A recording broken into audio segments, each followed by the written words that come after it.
showing the door gaps that could not be bridged between BJP and PDP. When they joined hands, they called it coming together of the North and South Pole. As BJP and PDP finally part ways, ARUN Sharma explores the gaps that could not be bridged in what the two parties take away. Ahead of the last phase of the assembly elections in Jammu and Kashmir in December 2014, when Prime Minister Narendra Modi had appealed to people at Maulana Azad Stadium in Jammu to make sure that the ballot boxes of the Congress, National Conference and PDP were found empty on counting day, from Rajouri to Kathua, people had responded in kind. The BJP had won 18 of the total 22 constituencies in these two districts predominantly inhabited by Hindus, adding 7 more seats from Chenab Valley region and Udhampur district, with significant Hindu populations. As the BJP pulls out of its very first government in a state that is central to its nationalism project, one reason is the brewing anger in this region that steered it to power, with Jammu's long-lasting complaint being that it often goes unheard in the noise of Kashmir. The BJP, having already stunned its base by aligning with the diametrically opposite PDP, seen as soft separatist, with most of its 28 assembly seats in Kashmir, could hardly turn a deaf ear. Special Status of State Rajiv Chuni, the chairman of SOS International, who works with West Pakistan refugees, says the promise of abrogation of Articles 370 and 35 was one of the prime reasons they voted for the BJP in 2014. In Jammu, there is a demand to junk the two provisions to ensure complete merger of the state.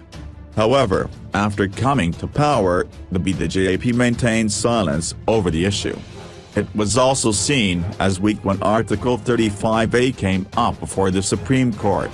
The state government opposed the bill by a RSS-linked group challenging the validity of Article 35A, and the centre dithered, in what was seen as capitulation of the BJP before the PDP. Warning against attempts to interfere with Article 35A, CM Mufti said there won't be anyone to even shoulder the national tricolour in the state should that happen. The debate over the state's special status also played out over the GST. The BJP wanted J&K to be included as part of the central tax. The act couldn't, however, be automatically extended to the state because it violated provisions of Article 370 as well as J&K's own constitution. Under pressure from the BJP, then Mehbooba government agreed to accept the law a week after it was made applicable across the country. However, for its constituency, the PDP highlighted 2 riders that it said gave some concessions to the state. Senior BJP leader Kavindra Gupta, who had a short-lived stint as deputy chief minister before the government fell, points out that during one of his rallies in the 2014 Assembly campaign, Modi had said there should at least be public discussion on the benefits of Article 370. Let there be such a discussion in the public discourse, Kavindra Gupta asserts. Anti-militancy operations. Since the alliance broke, the BJP has been saying that while it wanted a free hand to security forces in dealing with militants, the PDP was hesitant, given its political constituency, and stuck to demands such as withdrawal of the contentious armed forces, special powers, acts. With the security situation in Kashmir deteriorating, it was becoming difficult for the BJP to justify what it saw as concessions in Kashmir, like the recent ceasefire and amnesty to stone pelters.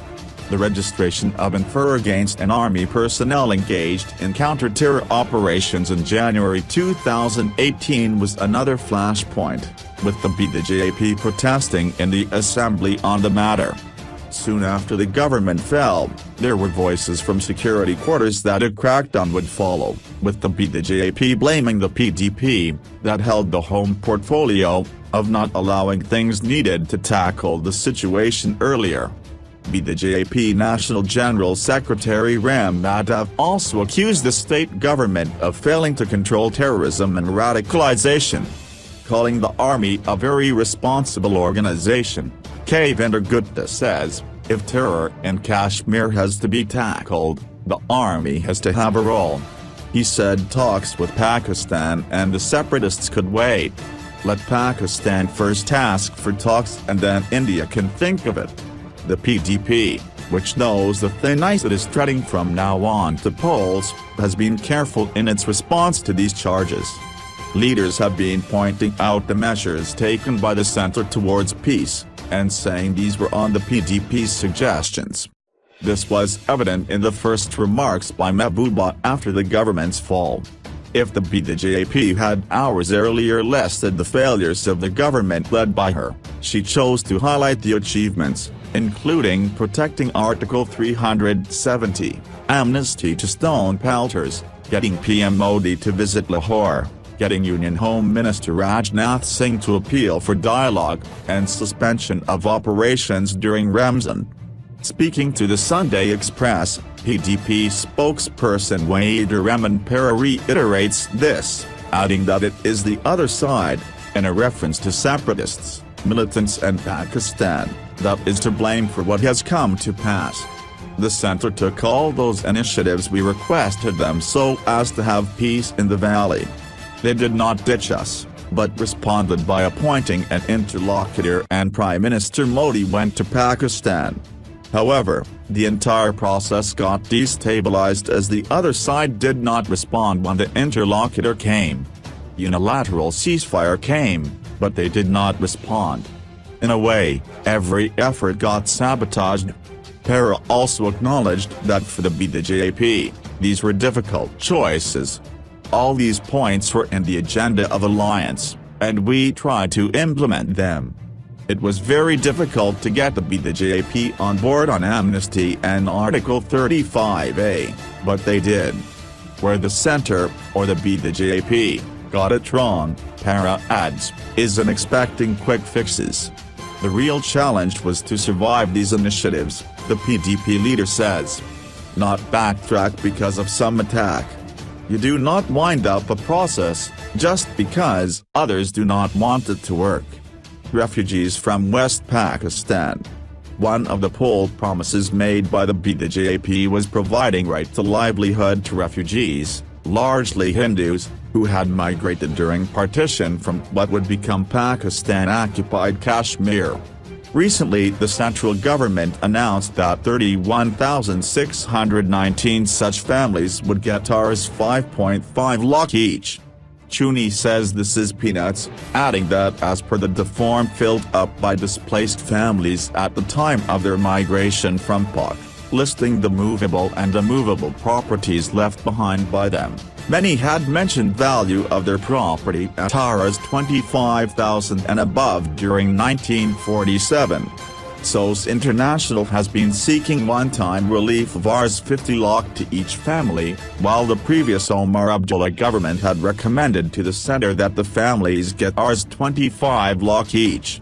While the PDP-BJP government had started issuing identity certificates initially to facilitate recruitment of such refugees in central police organizations and security forces, this had been stopped following an uproar in the valley.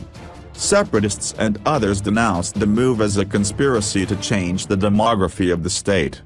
Para says they never objected to the issue of ID cards, but asks, can a non-state subject be issued a permanent residence certificate?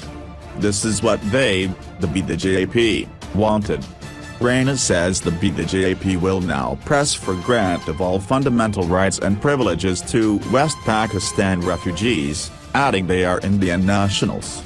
The issue of Rohingya refugees also played out along similar religious and regional lines in the state.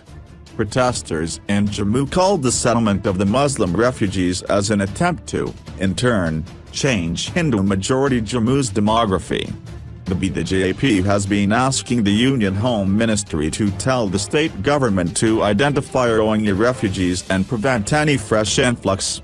Kavinder Gupta says this was one of the issues they raised with Rajnath Singh during his recent visit to the state. The PDP's Walid Para says it is wrong to blame the Mufti government for this, adding that the Rohingya have been in Jammu much before its term. How are the Rohingya connected with Kashmir, he asks, adding that if the centre wants to remove them, it should. However, as long as they are not a threat to anybody, we are not against anybody. Government jobs. In 2017, the J&K State Public Service Commission came out with a list of selected candidates after the Civil Services, Judicial, Competitive Examination. Only one of the 5 candidates selected under the general category was from the Jammu region. Even that candidate was the daughter of a sitting BJP minister. 2 of the 3 candidates selected under the backward area category were also from Kashmir. The matter led to raised tempers in Jammu, with BJP leaders raising questions over the selection criteria and endorsing the demand for bifurcation of the Public Service Commission on regional lines.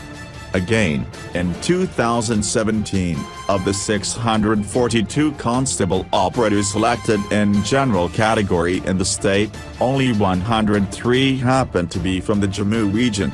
Earlier, all the newly sanctioned 10,000 posts of SPOs were assigned to various districts in Kashmir. After the fall of the government, BJP leaders said all those complaints related to departments held by PDP ministers, while their party ministers had ensured justice to all the 3 regions of the state. At his press conference announcing split, Ram Madhav said the state government had failed to address the impression of regional discrimination in developmental matters. Resentment in Jammu and Ladakh regions has been growing over lack of proper development and progress, he said.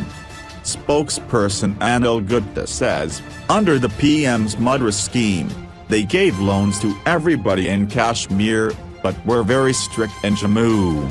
Similarly, we wanted to make easy the process of issuance of state subjects, but they were not prepared for it. While the BJP wanted revenue officials to be empowered to issue the state subject certificates, to make the process easier, this was stalled under a revenue department controlled by the PDP. Gupta adds that in the agenda of alliance, the BJP and PDP had resolved not to press issues pertaining to their respective core ideologies.